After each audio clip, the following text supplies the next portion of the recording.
Why all of a sudden is everybody interested in systems? Why all of a sudden has quality become a big thing? Why all of a sudden organizational learning or process re-engineering? Why? I mean, these things, if you stop and reflect on them, have been around for a long time. There have always been consumers with expectations. Why didn't we worry about quality before? There have always been systems. Why?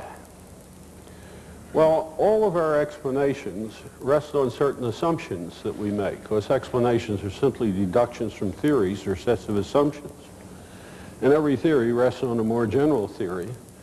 And the most general theory of all that each of us has is a theory of reality, a concept of the nature of the world, which is referred to as our worldview, or as the Germans refer to it with the beautiful word Weltanschauung, our concept of the nature of reality. Now, there are very few people who are conscious of that set of assumptions about reality. There's no need to be, but you all have it. You absorb it by osmosis in the process of acculturation, of growing up. And the reason that we share a culture is that we share a worldview. The worldview is the cement that holds a culture together. It characterizes what the historian calls an age. An age is simply a period of time in which a culture has a single shared view of the nature of reality. And therefore, a change of age is a period in which the worldview is going through a transformation from one view to another. Now, the reason for all that is that the thesis of the argument I want to present to you is that we are in the early stages of a change of age. We are about to consummate, not immediately, but in time, a transformation from one worldview into another. Well, in order to present that argument and defend it, I'm going to go back a little way and talk about the preceding one. The preceding worldview, which has a long way to go before it's completely dead, because worldviews don't die, they fade away, began with the Renaissance. The Renaissance was a period of transformation between two ages, the Middle Age and the modern era. But the significance of the Renaissance is frequently lost. We all know that it represented major changes, but not what the nature of the changes were. The fundamental nature of the change in the Renaissance derived from several facts. The first fact was expected life was 27 years before the Renaissance. 40% of the children born did not survive infancy. 95% of the people never traveled more than 4 miles from their place of birth during their entire life. And they lived in abject poverty.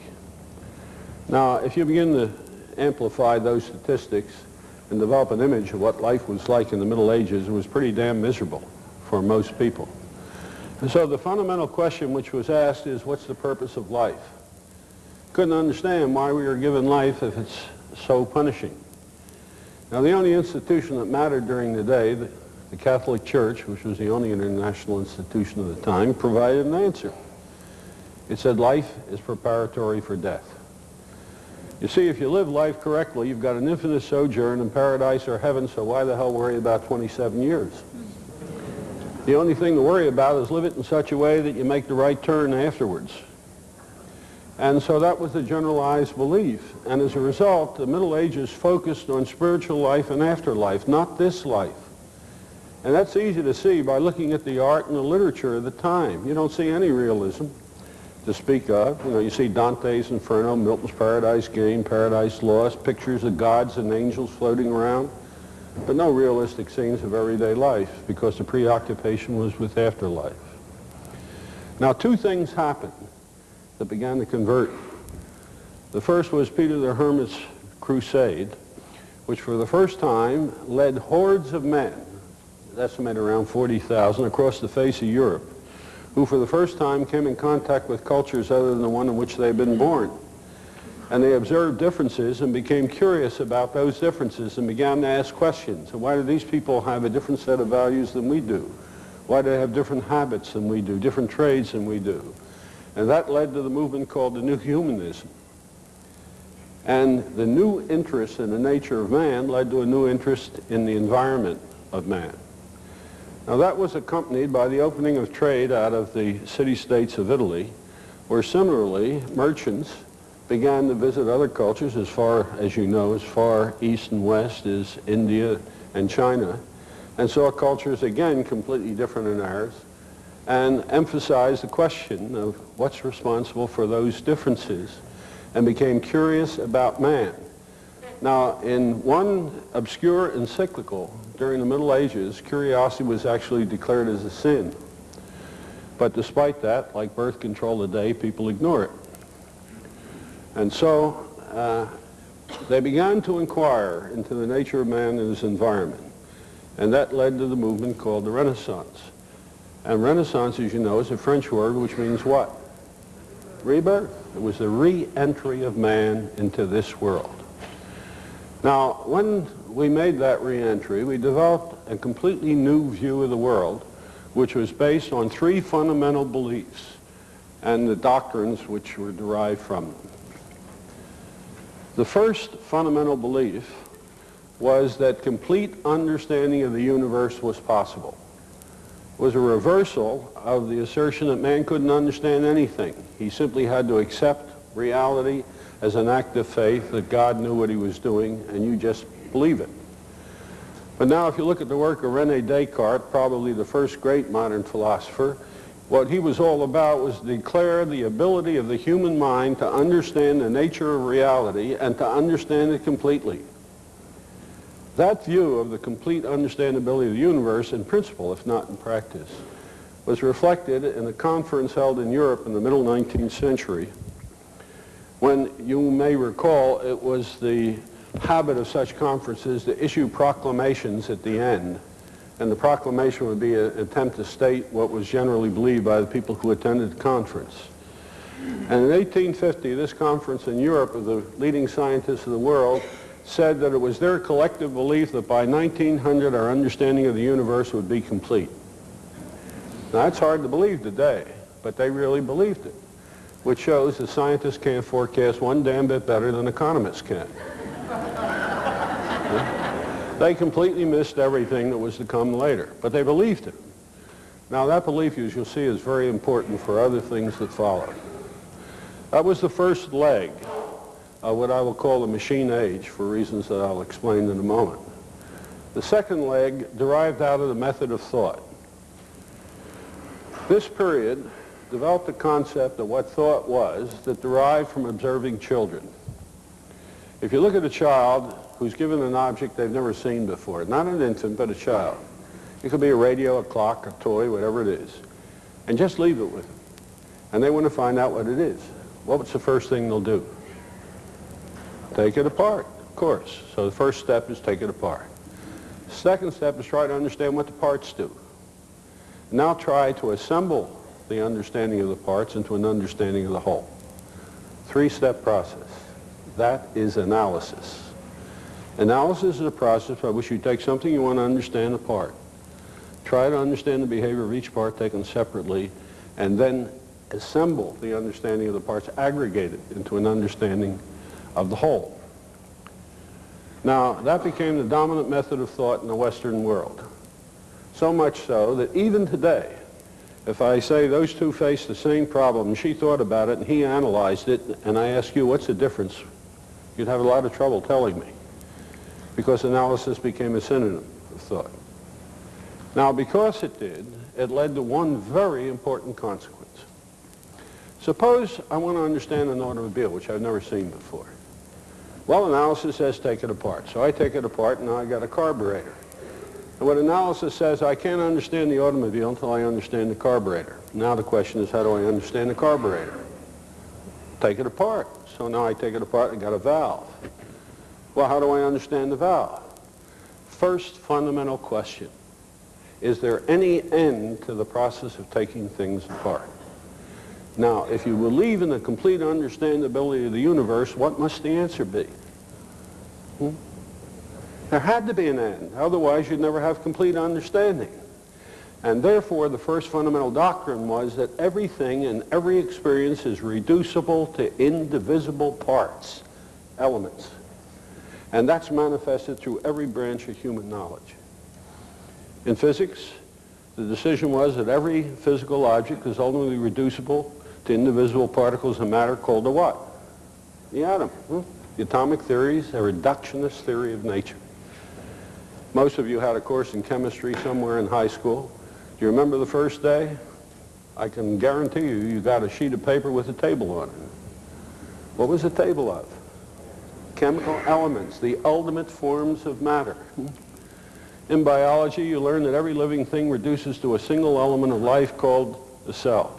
And so on, through every science until you reach something like linguistics, one of the most modern sciences. And what does linguistics tell you? All language reduces to elements of sound called phonemes. Science was a crusade in search of the element, because we believed that understanding of the universe would only be possible when we had understanding of the elements of which it was composed, and therefore we first had to identify them and understand them. Now the third element of machine-age thinking resulted after we understood the elements. See, if we've now taken a table apart into the atoms that compose it, we understand the behavior of the atoms. In order to understand the behavior of the table, we've got to put the behavior of the atoms together. That means knowing how they're related. Now, it's not surprising that in an era that believed that everything was reducible to indivisible parts, that we believe that all relationships between things were reducible to one single, simple relationship. That's all that was necessary. And that relationship was cause and effect. We could explain everything in the universe just using that one relationship. Now, cause and effect is such a familiar concept to us today that we don't know what it means anymore. So let's just reflect on what it meant when it first emerged. It meant two things. It said the cause of an effect is something which is necessary for the effect. The effect won't occur unless the cause does. And the cause is sufficient for the effect. That is, if the cause occurs, then the effect must follow. So, if I do this, you just saw a light come on and a sound, and I ask you what's the cause, you said it was my striking this with the coin. If I had not struck it, the light would not have come on. And if I did strike it, it would come on because I hit the switch. And therefore my striking it is the cause of that effect. Now, our commitment to cause and effect thinking led to three very fundamental doctrines which permeated our thought for almost 400 years. First one was this. If I want to explain a phenomenon, all I have to do is find its cause. So I find this cause, and now I got a complete explanation of the phenomenon because the cause is sufficient for the effect, right? But I've got an unexplained cause. So how do I explain the cause? Well, I treat it as an effect, right? Find its cause. But now I still got an unexplained cause. Question, is there any end to the causal regression? If you believe the universe can be completely understood, what must the answer be? There had to be a first cause. You have just now heard the cosmological proof for the existence of God, because that's exactly what it was, the official doctrine as to why God existed. It was derived from our commitment to causality. And so God was seen as the creator, the first cause. And therefore, the only thing in the universe which could not be explained, because it was uncaused, God alone had to be accepted as an act of faith, but everything else could be accepted on rational grounds once we understood what the causes were. Now, the second consequence of cause and effect thinking, in a sense, was even more profound. It enabled us to develop a theory of explanation that excluded the environment. We didn't need the environment to explain anything. Now, that's a really shocking one in light of today's thought. But reflect for a moment. There's two evidences of this. The first one, I used to ask my students, what's the most familiar law of physics? And since they weren't physicists, they never knew the name of it, but they would usually say it's that experiment that Galileo ran with the balls running down the hill, you know. And I said, that's the law of freely falling bodies. And some of them even knew it was S is equal to 1/2 GT squared. I said, the important thing about that law is its name. What's the word freely doing in there? Well, what is it doing in there? What does freely refer to? It's the law of a body falling in a what? In a vacuum. What's a vacuum? It's the absence of an environment. All the fundamental laws of physics tell us what will happen when there is no environment, not when there is one. Their universality doesn't derive from the fact that they apply in every environment, but from the fact they don't apply in any. All other environments are simply approximations to various degrees to the non-environment. But that's not the main demonstration. What do you call a place a scientist did his research? A laboratory. What's a laboratory? It's a place deliberately constructed to exclude the environment, right? You want to study the effect of X on Y without the intervention of the environment, you build a laboratory. Because we believed that the understanding of the universe would derive from the understanding of dyadic relationships, X and Y, without the intervention of the environment. So we had an environment-free theory of explanation. Now the third component that came out of cause and effect was this. Does anything ever happen by chance, spontaneously? Certainly appear to be uncaused events. Well, if you believe the universe can be completely understood, what must the answer be? No, it can't be. That's just another way of talking about ignorance. Chance is simply a statement of ignorance. If you knew enough, you would know what the cause is. And therefore, everything which occurs is the effect of a cause. That doctrine is called determinism. Everything is caused. Now, if you take those three doctrines together, understandability, analysis is a method of inquiry, cause and effect is a sufficient relationship to explain everything, and put them together, what do you get? You get Isaac Newton. Because Isaac Newton was the first one to synthesize all those thoughts into a single image. And so it's not surprising that Newton said the universe is a machine. He did not say it is like a machine. He said it is a machine. Furthermore, he said exactly what kind of a machine it was. He said it's a hermetically sealed clock. Not like a hermetically sealed clock. It is a hermetically sealed clock. And it is. Think about it. A clock is a mechanism that operates with a regularity dictated by its internal structure and the causal laws of nature. Newton, of course, thought he had formulated those laws in his laws of motion. How do we tell time ultimately? How does the Naval Observatory tell time? By the movement of planets. So the universe is a clock. It's hermetically sealed. It's a closed system. It has no environment. The universe is self-contained, has no environment. And so he saw the universe as a machine.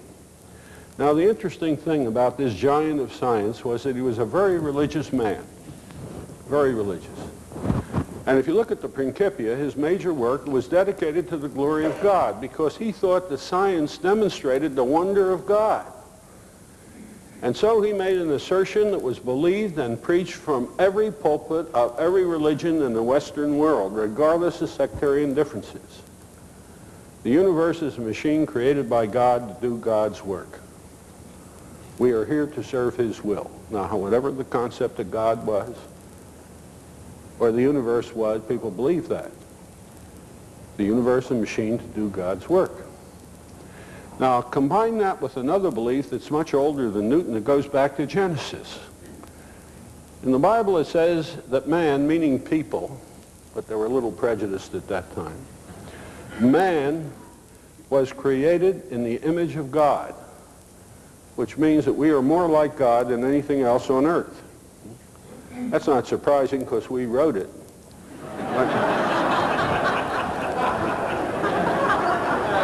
But now put those two thoughts together, you got the premises of a very interesting syllogism. One, the universe is a machine created by God to do God's work, and man is created in the image of God. Then what should man be doing?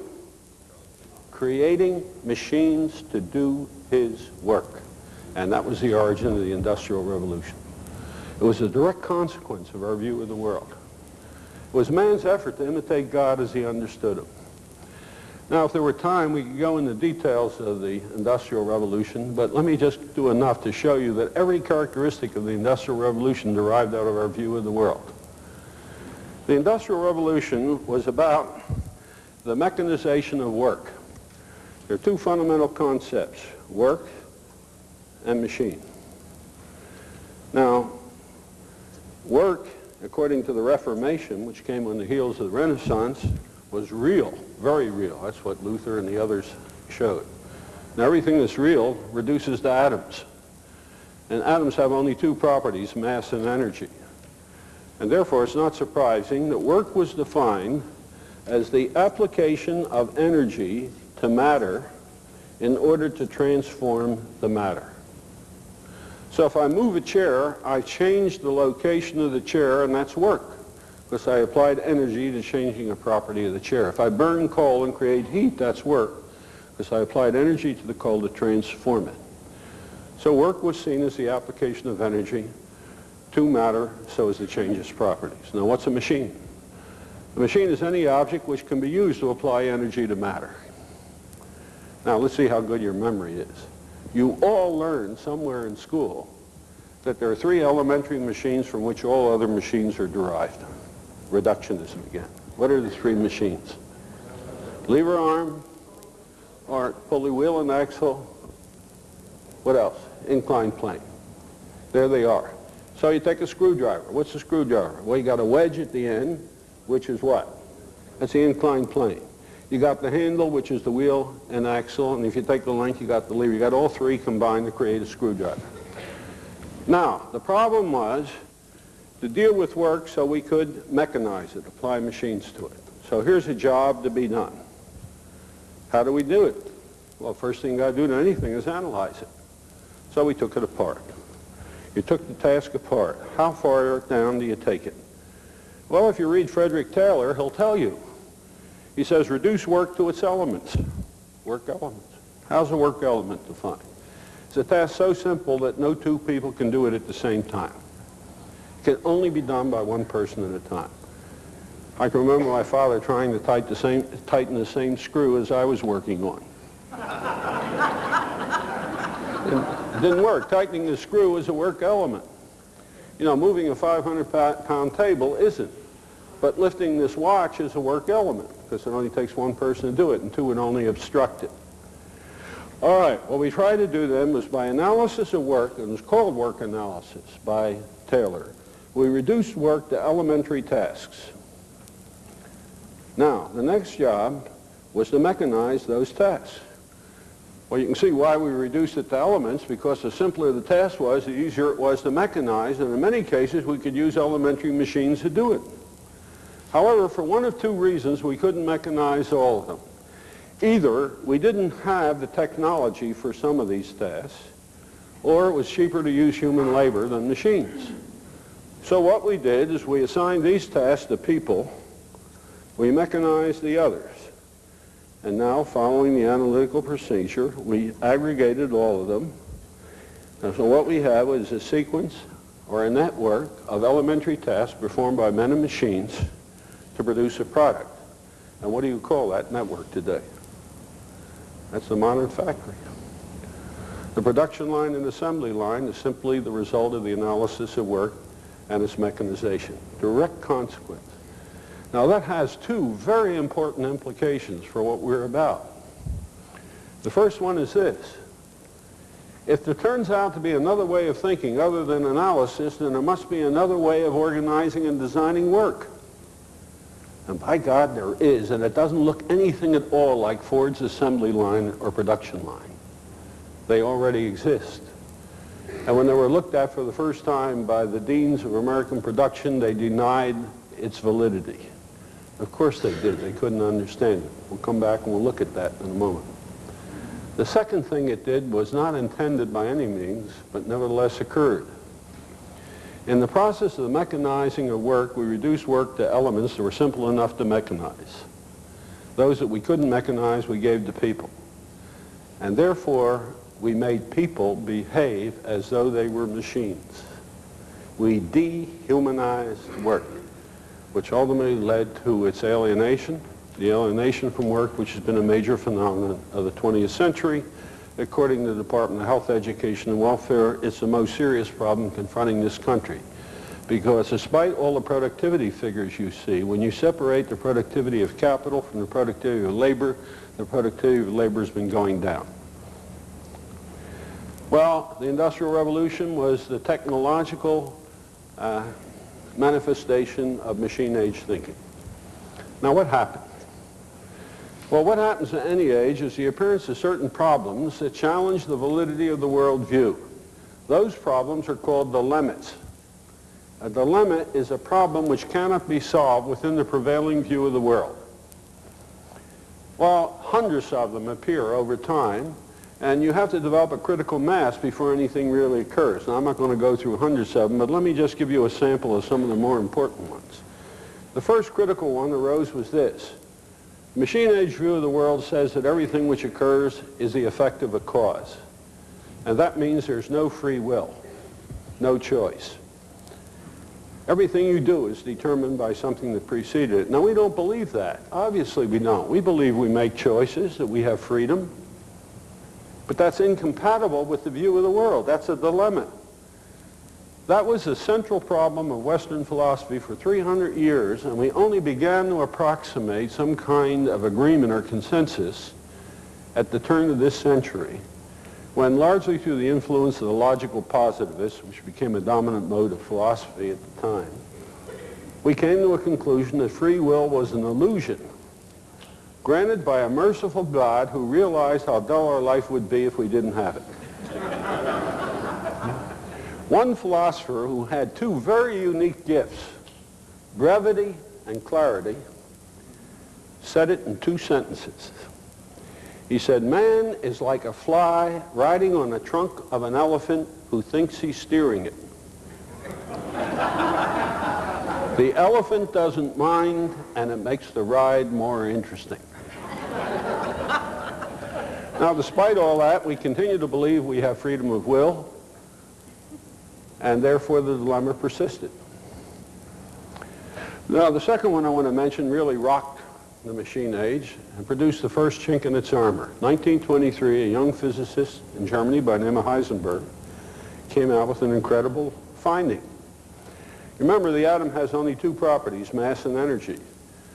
Now, if you want to determine those two properties for a given atom at a given moment of time, it turns out you can't do it. Because what Heisenberg showed is that the more accurately you can determine its mass, the less accurately you can determine its energy, or vice versa. And so the limit is you can only know one of its properties perfectly when you know the others completely imperfectly. Now, which belief did that challenge? The understandability of the universe. It said the universe cannot be completely understood. John Dewey, America's leading philosopher of the day, immediately responded with his classical book called The Quest for Certainty. He said, understandability of the universe is an unattainable end, but an ideal that we can continuously approach but never attain. It is unattainable in principle, like zero error in science. You can continuously reduce the error of any observation, but you can never reduce it to zero. You can always make it smaller. And so gradually in the 1920s and 30s, we began to think of understandability as an ideal, not as something that was attainable. Now, the dilemma that actually broke the back of machine-age thinking is an interesting one. Its origins go back into the 30s, but it only reached consciousness in the 50s. But there was a great deal of apprehension and anxiety and awareness that something was about to happen. In 1946, I returned from 4 years in the military and went back to the university to complete my graduate work. And shortly thereafter, in the beginning of 47, a book appeared that really shocked everybody, and at least in the academic circles I was in. Because we knew that something was up, but we didn't know what it was. Something fundamental was being challenged. The book was Norbert Wiener's Cybernetics. Something was really up, but we couldn't tell what it was. And the first insight to what it was, I think, occurred in 1954 when von Bertalanffy's book appeared. Now, the content of von Bertalanffy's book was not particularly important, but the concept around which it was built was. And of that, of course, was systems, because the book was called General Systems Theory. Now, why? That's the critical question. Why did all of a sudden did systems break the back of machine-age thinking? Well, let's take a look. We've got a system. I don't care whether it's a hospital, a school, a conference, corporation, we want to understand it. Right? We have to analyze the system in order to understand it. Now, before we can understand the consequences of analyzing a system, we have to understand what a system is. So let's look at that first. A system is a whole which consists of a set of two or more parts. So it's not an atom, it's not an irreducible thing, it's not an element. It can be divided into parts. Three requirements are imposed on the parts. Each part can affect the behavior of the whole. So you are a system, a biological system, an organism. Your heart can affect your behavior, your lungs, your stomach, your pancreas, your liver. You name the part, it can affect you. Unfortunately, I said that to a group of doctors a while ago, and one of them immediately arose and said, it's not true. He said there's at least one part of the body that's not known to have any effect on it at all. And I pretended surprised and said, what is it? And he held out the appendix. I said, what does the word appendix mean? Well, what does it mean? It's added on or attached to, but it's not a part of. You see, if the medical sciences ever find a use for the appendix, they'll have to change its name. Because as soon as it has a function, it's a part. It's no longer an appendage. Okay. So the first requirement is every part of a system is capable of affecting its behavior. Second, the way each part affects the behavior of the system depends on what at least one other part is doing. Now, there are several different ways of saying that. It says no part has an independent effect on the system. It depends on other parts. Or if you're a logician, you would say it simply is the parts constitute a connected set. They all interact. No part is isolated. So it says the way the heart affects your behavior depends on what the brain and the lungs are doing. You all know that. What the lungs are doing depends on what some of your nerves are doing in the brain, and so on. The parts are all interconnected, is all the second part says. Now, the third part says if you take the parts of a system and line them up in any order at all, doesn't matter how you do it, and then divide it up into groups, subsets. The subsets, no matter how you create them, will have the same properties as the parts. That is, every subset of parts can affect the behavior of the whole, and no subset of parts has an independent effect on the whole. So when you take the human body and break it up into the motor system, the nervous system, the metabolic system, and so on, these subsystems interact, and each one can affect your behavior. Now, if you take those three properties, put them together, we get a poetic definition of the system. It's a whole which cannot be divided into independent parts. Now, that certainly doesn't sound radical and revolutionary, does it? It sounds almost trivial until you reflect. Because the system, following from its definition, has certain very critical characteristics. First one, the essential properties of any system, the properties that define a system, are properties of the whole which none of its parts have. Now, that's not obvious, but it is on reflection. Take an automobile. Mechanical system you're all familiar with. What's its essential property? It can take you from one place to another, right? What part of an automobile can carry you from one place to another? The wheel? The seat? The axle? Of course, nothing. Not even the motor. The motor can't even carry itself from one place to another. The automobile can, though. You walked into this room earlier. I looked at you and decided you were human beings. Perhaps an error, but nevertheless I did. Because I saw you do characteristically human things, like your writing. You can write. Your hand can't write.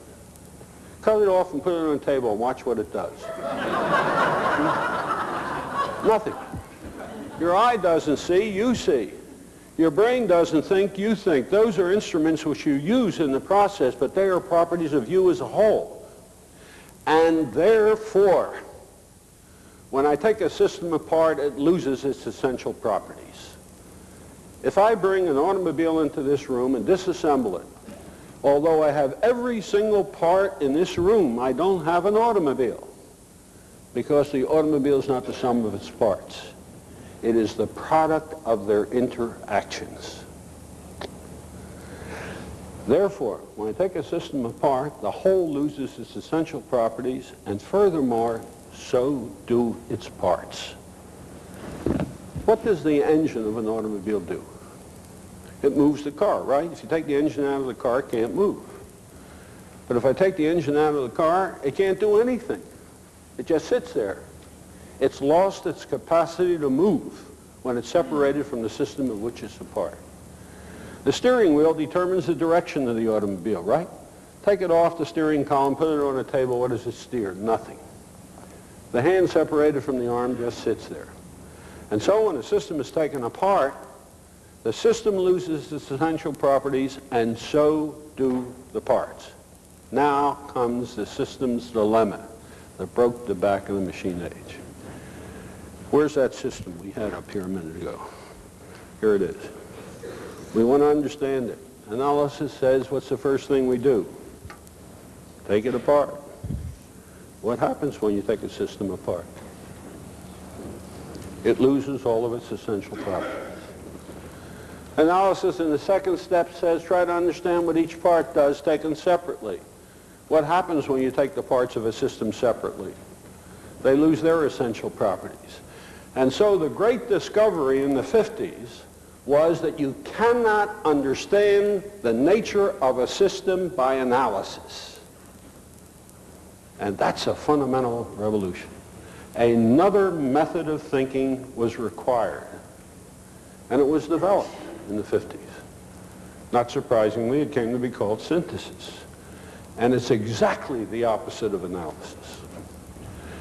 In analysis, if this is a system we want to understand, the first step is take it apart.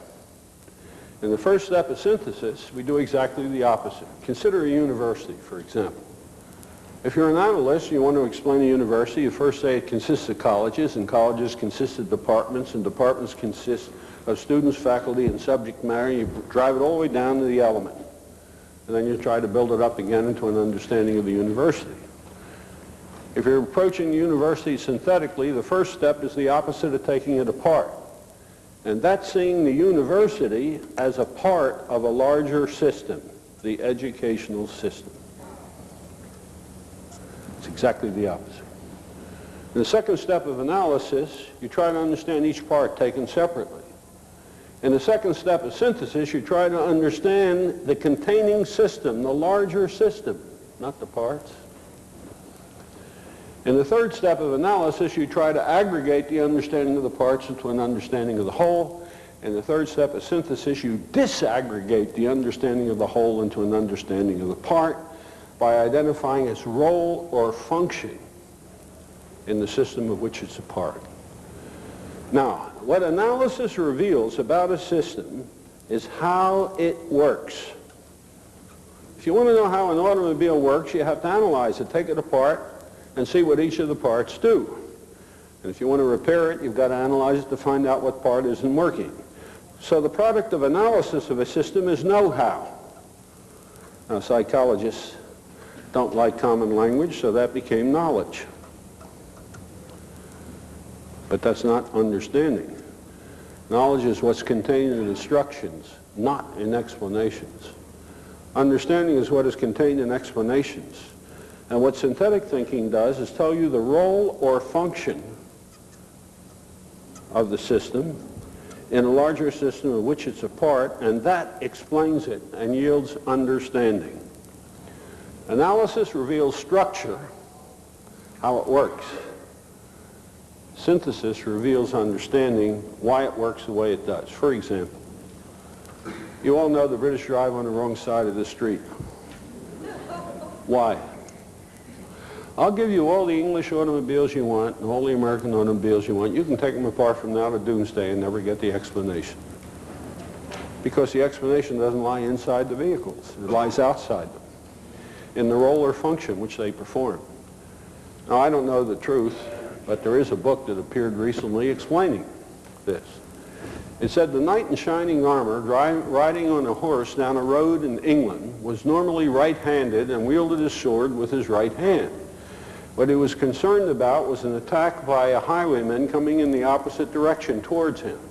And he wanted to be in a position of defending himself. So he rode on the left so that his sword-wielding arm would face the oncoming person. And when the British developed their automobiles, they simply followed the knight. Well, we didn't have knights in shining armor when we designed the automobile. What we designed it for was a lot of right-handed people who prefer to shift gears with the right hand, not the left hand, so we moved them over to the other side. See, the explanation doesn't lie inside, it lies outside in the roller function. The automobile was originally developed for 6 passengers. Why?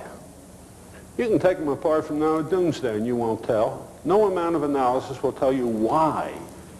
Lead you to understand 6 passengers. Why not 7, 15, 19, 3? The answer lies in the fact it was designed for the average American family, which happened to be 5.6 at the time. The reason it's getting smaller is it's now 3.2, so the car is contracting. The explanations always lie outside. So, the machine age began to die when we gave up the principle of understandability, and when we substituted synthetic thinking for analytic thinking when we try to understand, not when we try to know. Systems thinking is the fusion of analysis and synthesis, depending on whether our objective is knowledge or understanding. But now let's look at the other consequences. This says that if I want to understand the university, I've got to first understand the educational system of which it's a part. So here's the university, here's the educational system.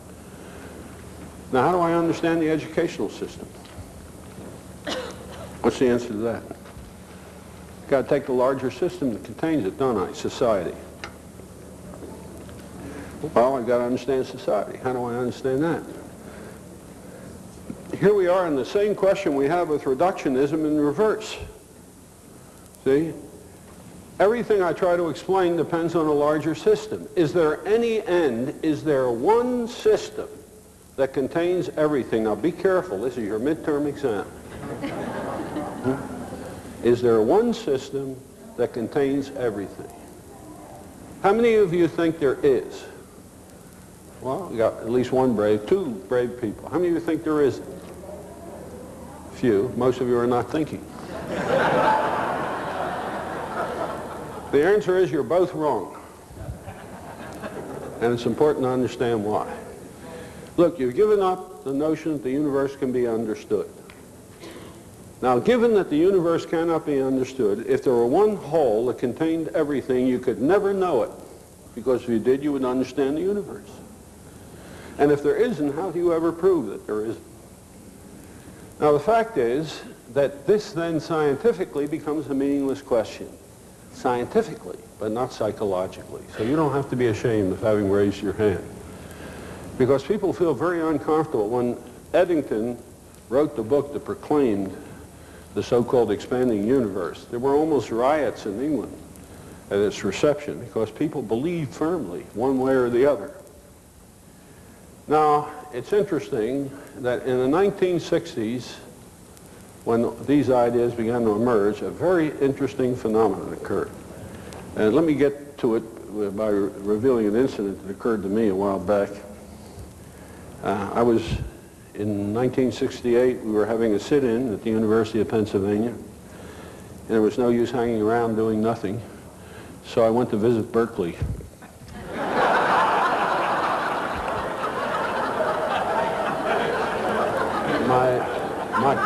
My colleague Churchman was there, and so I went out to see him, and I arrived on the morning that their sit-in broke out. So we spent all the time sitting in the faculty club, chewing the rag, and among the people who was there was the faculty member who was chairman of the board of the University of California bookstore, which is the largest university-based bookstore in the world, because as you know, it's about 60 branches, they're all over the place. In the middle of lunch, he turned to me, he said, "Russ," he said, "what do you think is the largest selling book in the bookstore of the University of California?" And I thought for a moment, and I said, "The Bible." He said, no. He said, "The Bible's a big seller, but it's not the biggest by any means." He said, "Try again." So I thought a little more, and I said, "The dictionary, a dictionary." He said, "No." He said, "That's a big one, but it's not the biggest." He said, "Try again." I said, "Look, I'll take one more shot at it, and that's the end." I said, "Random McNally road maps." He said, "No, that's another big one, but it's not the biggest." I said, "What is?" Now, the amazing thing that happened is he told me, and it was a book I had never heard of. Now, here I am, a professor in a major university in the 1960s, And this book being most read by students was one I never heard of. It was called the I Ching. A lot of you recognize it. What was it about? Zen Buddhism. Why, all of a sudden, did the 60s generation turn to Zen Buddhism? Remember the Beatles? What did they do? They ran off to India to meet the guru and spent a couple of years with him. Why? Because the first generation born after World War II into systemic thinking were disturbed by the incompatibility of a concept of a God distinct from the universe who created it, as opposed to one that was the universe. And so they looked for a religion in which the conception of God is God as the universe, as the whole. And where did they find it? In Eastern religion. And so we get the tremendous emergence of interest in Eastern religion. You see, the interesting thing about that concept is in the machine age view, you are distinct from God. You're a creature of God. But in this view, you're a part of God. Very different. Your stomach is not something you created. You didn't create your brain or your liver or your pancreas. You are your stomach, liver, pancreas. And so this view of God was conceived that way, as consisting of the whole. And if you wanted to sense your participation in that wholeness, you needed a new way of doing that, which was what? Meditation. That's what the whole meditation movement was about. How a person could lose his self-consciousness and awareness of the whole of which he was a part. That was what the effort was. So what we get is the doctrine of expansionism instead of reductionism, which says to understand anything, you have to get to larger systems. You will never reach a complete explanation or understanding of everything, but your understanding increases the larger the system that you comprehend. Now, your knowledge increases the smaller the element that you comprehend. Knowledge goes from the whole down to the parts, and understanding goes from the whole up to larger wholes. So expansionism comes. Now what happens to the rest of it? Well, the story of what happened to cause and effect is in many ways the most interesting part of the transformation, but it's also the most technical, so I'm going to have to give you a feeling for it. The man who was, to the best of my knowledge, first responsible for this transformation was a remarkable young man by the name of Edgar Arthur Singer, Jr., who in 1898 graduated from Harvard. He had been the assistant of William James, a professor of psychology and philosophy. He was an unusual young man because he got his first degree in civil engineering, his second in psychology, and his doctorate in philosophy. He got an appointment in Penn and came there as an instructor in 96, and in 98 published what has subsequently been seen as the most revolutionary article in science in the last 100 years. What he showed was science has been cheating for 100 years. How? He said, consider an acorn and an oak. He said, is the acorn the cause of an oak? He said, clearly it isn't. Why not? Well, although an acorn is necessary for the oak, it's not sufficient. That's easy to demonstrate. How? Throw an acorn in the ocean, you don't get an oak tree. Throw it in the desert, you don't get an oak tree. In an iceberg, you don't get an oak tree. It's necessary, but not sufficient. Now, science knew that. This was no discovery of Singer's. And in the late 19th century, science began to be concerned with that type of relationship and gave it a special name. They called this relationship either probabilistic causality, this was the foundation of statistical mechanics, or non-deterministic causality. These two terms were used. Now, what Singer did is show that these are contradictions. If a cause is defined as something which is sufficient for the effect, if the cause occurs, what's the probability of the effect? 1, and it can't be anything else. Therefore, non-probabilistic causality is a contradiction. It's to say that the cause is not sufficient, so it's not causality. Non-deterministic. See, causality implies determinism. That's what we saw. Now, the first law of logic, according to Aristotle, is if in an implication you deny the consequence, you must deny the precedence. Therefore, non-determinism implies non-causality. It's a fundamental law of logic. So if I say that all men are mortal, and then say you are not mortal, then it follows you're not a man. So Singer said this is a different relationship. And he gave it a name. He called it producer-product. A producer is necessary but insufficient for its product. Now let me just say a word by way of a footnote. This was written in 1898 and was completely ignored. Nobody saw the significance of it until 1954. When in the context of cybernetics, a cybernetician in Europe, Gerd Sommerhoff at Oxford, published a book called Analytical Biology in which he rediscovered exactly the same thing but gave it a different name. So you may see it in the literature under a different name. He called it directive correlation, but it was the same thing. Now, Singer said, let's look at the world through producer-product instead of cause and effect. What happens? Well, a series of things happen. First of all, if I want to explain this acorn, which I've got, this oak, which I have over here, what I do is look for the acorn which produced it. Now I found it. Do I have a complete explanation for the oak? Of course not, because it's not sufficient. Well, what else is necessary to become sufficient? Well, what is? Well, I need a certain amount of moisture, right? A certain kind of soil with nutrients, and so on. I have a list of the other necessary conditions. The sum of these is called the what? That's the environment. Lo and behold, all explanation now requires the environment. We have an environment-full, not an environment-free theory of explanation. Nothing can be understood independently of the environment. Boy, what a shocker this was. See, as a child, I learned there are lots of universal laws, and the first one I learned is that everything that goes up must come down. That's not true. It's true within the gravitational pull of Earth, but go out beyond it and go up ad infinitum. Every law is constrained by the environment within which it applies. There is no such thing as a universal law. They're all environmentally relative. That was the first consequence of producer-product thinking. Now, the second one is very technical. It's what happened to determinism, and I can't take you through that argument, but I want to give it to you by analogy. Have you ever gone abroad and seen a fruit or a vegetable you never saw before? Most of you are shaking your heads. You have. I remember the first time I saw kiwi many years ago when I visited Australia. I'd never seen one before.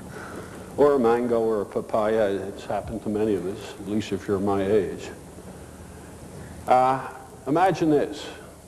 Somebody from a strange part of the planet visits you, and while visiting you walks into your dining room table. We have a bowl of fruit on it. And he looks at the fruit and he points to one of them and says, my God, what's that? He said, I've never seen one of those before. And you look at him in complete surprise and say, that's an orange. He said, I've never seen one. He said, what do you do with an orange? He said, we eat it. It's a fruit. He said, well, what's it like? He said, wait a minute, I'll show you. So you go to the kitchen, get a knife, take the orange, slice it, cut it in half, and what does he see? Here's what he sees. You now have two circles with a white strip down the middle and the orange segment on both sides. Hold it up to him. Now, just about that point in time, your spouse or whoever else occupies your house with you enters the room, and they do something that's characteristically annoying. They say, what are you doing?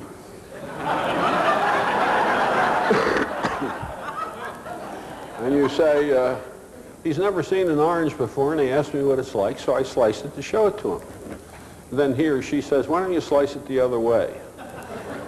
Well, after the profanity is over, you figure that for the sake of peace in the household, you either get another orange, or you take the two halves, put them together, and slice the orange the other way. And now what happens? What I see is this. Same orange, but they're two entirely different views of it. Now, what Singer showed, and this was his life work, is that cause and effect is a way of looking at reality. There are an infinite number of ways, because reality isn't two-dimensional, it's multi-dimensional, and every slice through it will give you a different view. And therefore, a producer product is not an alternative to cause and effect, but it's complementary. This is Born's principle of complementarity. It's another way of looking at the universe. And it turns out that when you look at it this way, free will, purpose, and choice are compatible. And so he developed a teleological view of the universe, a purposeful one, versus the deterministic one. And they're completely compatible. They're simply two different perspectives on the same thing. The question is, which one is the more useful for what type of research? So there we are. Every fundamental belief of the machine age has been going through a transformation. It's still not widely conscious, but we're gradually catching up with it.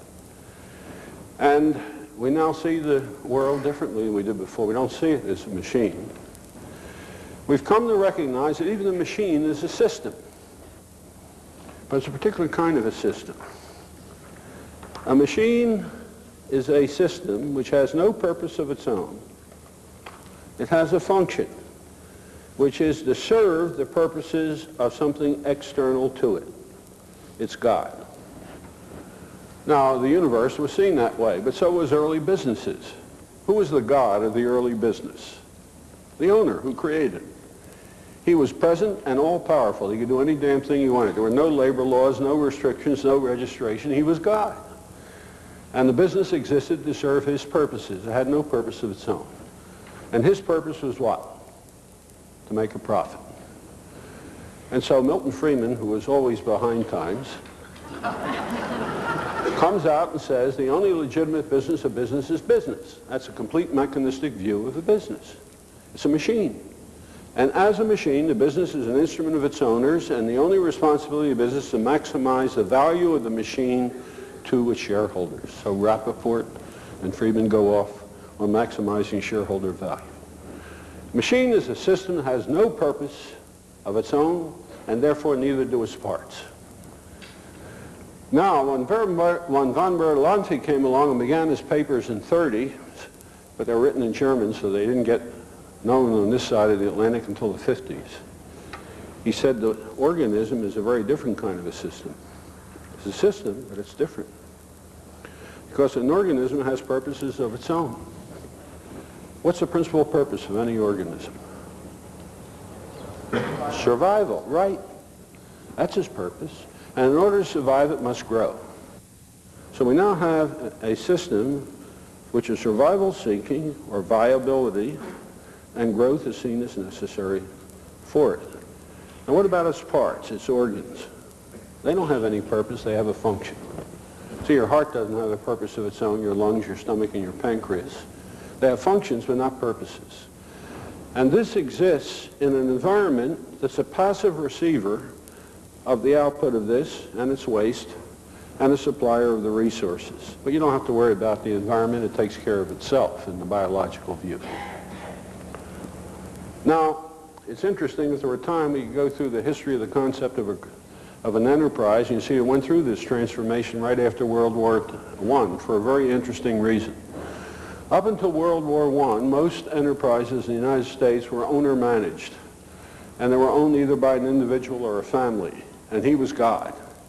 Unions were just beginning to appear to challenge the power of the owner, but several important things were occurring, like the education of the workforce. In 1900, the average educational achievement of an American worker was 3 years. They were barely literate. By World War I, it had gotten up to 8 years because of public education and so on. But the critical thing that occurred that produced this transformation in the way we looked at an enterprise was the fact that our economy was so healthy that the opportunities for growth exceeded the amount of growth an enterprise could achieve even by reinvesting all of its profits. That's important. Let me say that again. It says if an enterprise took all of its profits and reinvested it in its own growth, it still could not grow as fast as possible. And therefore, the fundamental problem confronting the owner of enterprises in this country in the 20s was, do I retain exclusive control, do I remain God, and constrain growth? Or do I share control with other contributors of capital and unconstrained growth? Now, the corporations that survived, the companies that survived, you know what they did. They went public. So Ford went public, General Motors went public, all the big corporations that survived went public to raise the additional capital so they could grow. And in that process, God disappeared. Now, there's a marvelous passage in the early work of Peter Drucker who recognized all this. He said, God has disappeared. It's become an abstract spirit out there. And we have created an institution to facilitate communication between man and God, who are now the shareholders. They are the abstract spirit. How do the clergy, called managers, know the will of God? By revelation. But the interesting thing that happens is the whole language of business became biological. The chief executive of the new firm, the senior manager, got to be called the what of the firm? The head, right. Head is a biological concept. You never talk about the head of a machine. Stafford Beer wrote two wonderful books, and I'm sure many of you have read. One's called The Brain of the Firm, and the other's called The Heart of the Enterprise, biological analogy. The firm was seen that way. The firm got to be called a corporation, not a company.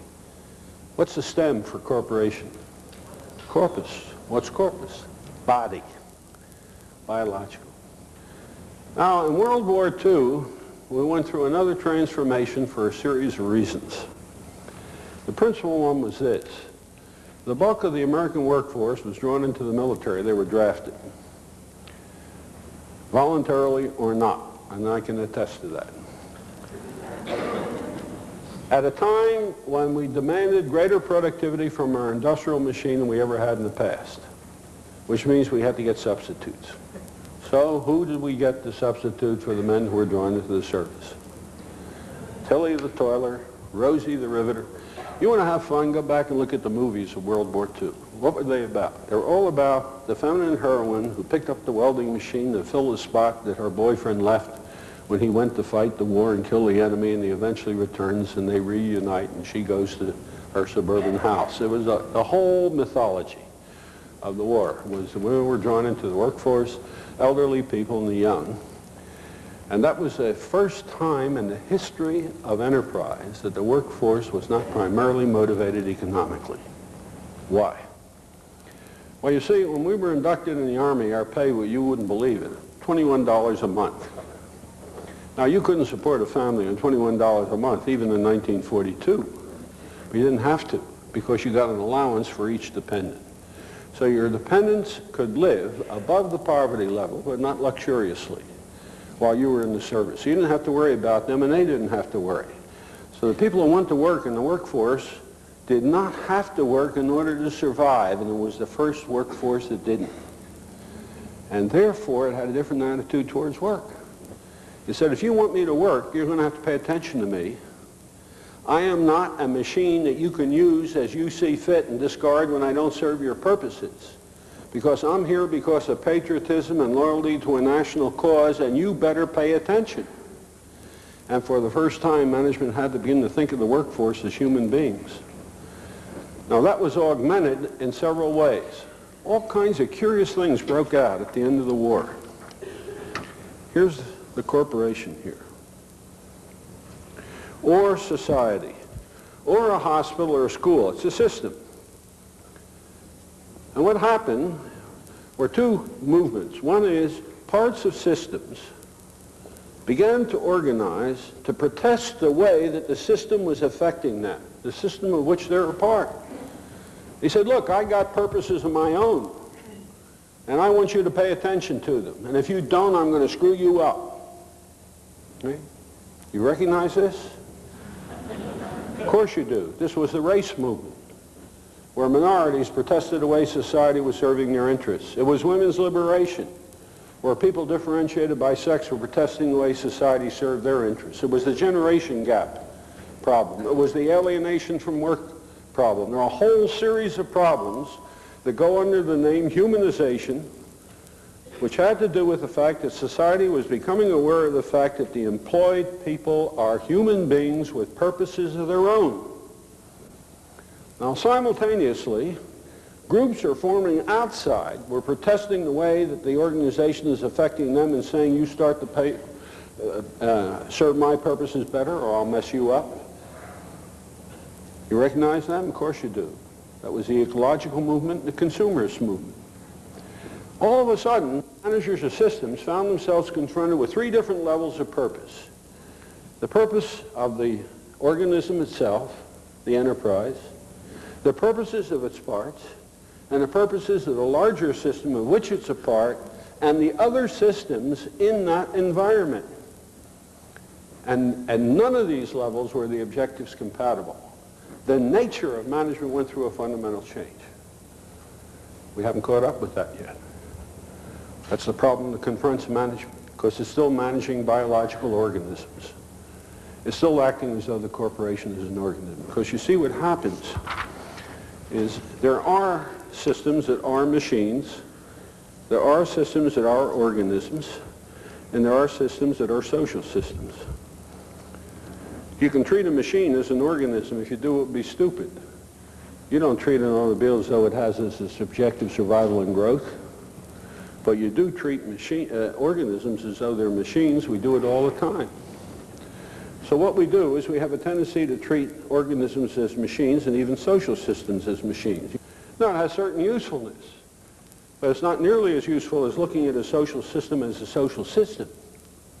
And the way to look at an organism and a person is not as a social system, but as an organism. And the way to look at a machine is as a mechanical system. That's one of the things we're learning. Now, one last point, and then let me open the floor for discussion. The machine age had the Industrial Revolution as its counterpart. What's the technological counterpart of the systems age? It's fascinating because it goes back to about 1850. Remember the definition of work, the application of energy to matter so as to transform the nature of matter. About 1850, we began to use electricity as a source of power for the first time.